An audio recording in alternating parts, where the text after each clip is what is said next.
up. 3 behind you here. Still out there.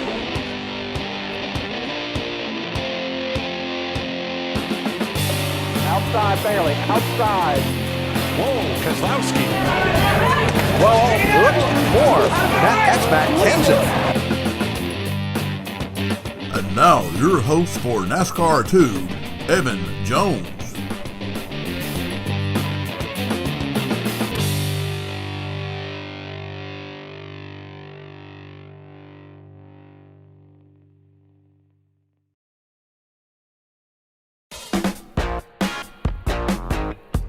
What is going on, you guys? NASCAR EJ coming to you once again from the NASCAR Tube. And no, it looks a little different in here. If you notice some green things behind me here, maybe that's a clue of things to come in the future. So, who knows? Might like it. May come in possibly next week. So, look forward to that. Might have some new stuff going on. And, yes, I know it's not secure because it's blowing around, the air is blowing. There's a vent right below that thing is blowing up into it. But anyway, so going into racing, this past weekend, Kyle Busch once again. We're all still just floored about Kyle Busch doing what he's doing, and just amazing to me. And there's really not much else to talk about at New Hampshire. I mean, it was all Kyle Busch. And this is probably going to be a pretty short video because, for one, if you see my desk right now, I know you can't see it, but it's a total wreck. I mean, it's unreal by how much stuff I'm doing, all this stuff in the background here. So I'll be good just to edit this tonight. But don't expect too much this week. But either way, Kyle Busch does win the third time in 4 races. Man, it's just, I said, and he's still not in the chase. He's still 50-something points back from 30th spot in the points. We need to start looking at points, and I will put the points over my, let me get this right, this shoulder right here. I'll put the points up here to look at them to see what's going on. And just, we got some guys trying to catch up. Clint Bowyer's still in that bubble. I don't see how Clint Bowyer's going to make the chase unless he wins. Kyle Busch, and see, that's the other thing, though, is, like I said last week, it's not at the point of if Kyle Busch is going to get in the chase. I think it's when he's going to get in the chase. And the other point of this is that, is he capable of going for a championship at Homestead? I think he very well is. The way he's running right now. And you've got Chicago as the first race of the chase. You're going back to New Hampshire the second week of the chase. And just crazy to me. Absolutely crazy that he has actually come back to this point and is now racing for a championship. Well, could possibly be racing for a championship. But going on, for one, let's look at what happened and why Kyle Busch actually won that race. I don't think he was the fastest car there. I think it was probably Brad Keselowski the way it looked.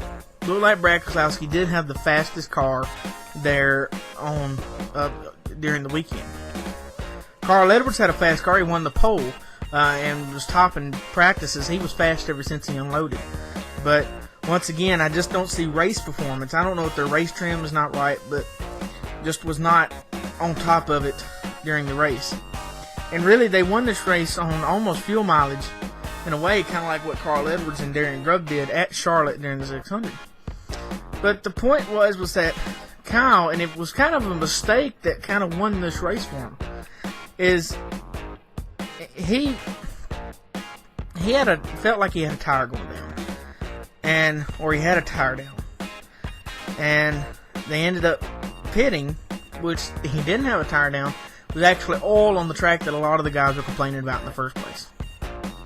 So, did that, fixed that issue, whatever was going on, got back out on the track. But he pitted 5 laps before the caution came out.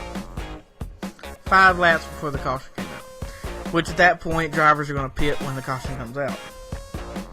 And the deal was that he made a pass with 52 laps to go, and it was an amazing pass, coming out of turn 4 and just pushes Keselowski basically down to the bottom of the track and just splits the middle between him and Kevin Harvick. An amazing pass for that. Not even probably 100 foot past that pass, after he passed it, the caution came out. Well, he's already pitted 5 laps before, so why are you going to pit again? So not only he gets his lap back from that pass, he passes the leader and gets his lap back. So now he's on the lead lap, but now he starts in the back, but everybody pits. So now he's up in front. It was a complete strategy call that was pretty well made on accident, if you ask me. I mean, I didn't think they wanted to pit yet, but hey, it worked. It absolutely worked. So either way, they ended up getting the jump, went out and defended off, and I think it was ever since he got the clean air, he was gone. And the caution came out on the last lap, and he actually just coasted around to the finish and won the race. But I'm looking at future tracks for Kyle Busch. Looking at future tracks for Kyle Busch. Next week we go to Indy. Not really the best track for him. I think his average finish is like 14th or so. By the way, that average finish he has now to get, it started at 14th average, and then it went to 17th, and now it's at 19th average finish to get into the chase. So either way, I mean, I think he's going to have to win a race, because winning a race gets you about 40 points. 40 points in the points. But I don't see much happening at Indy. But we go to Bristol and we go to Richmond. All short tracks. JGR is on top right now. The Hendrick Powerhouse is suffering right now. I don't know what's going on with those guys, but Joe Gibbs Racing is on top, I believe. And just there's no way to argue against that. I mean, all 4 of those guys have won. And Denny's won, twice? And Kyle's won 3 times. Now, within 8 races that he started. So, I mean, there's no way you can't say Joe Gibbs Racing is on top. When you still got Jeff Gordon and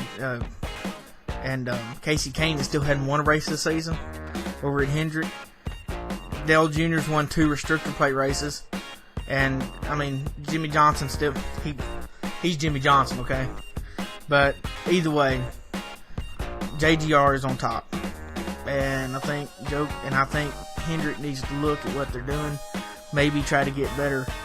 See what where the head's at. I just don't see where it's at right now. But, looking at Indianapolis this next week for the Brickyard 400, there's really not much to say about it. They are running a new package over there for less downforce this weekend. Like they ran at Kentucky. I think the spoilers are going to have like a little lip on the outside of them or whatever. We only go there once a year, and I really don't pay attention in how they ran. The Brickyard's always just a kind of a,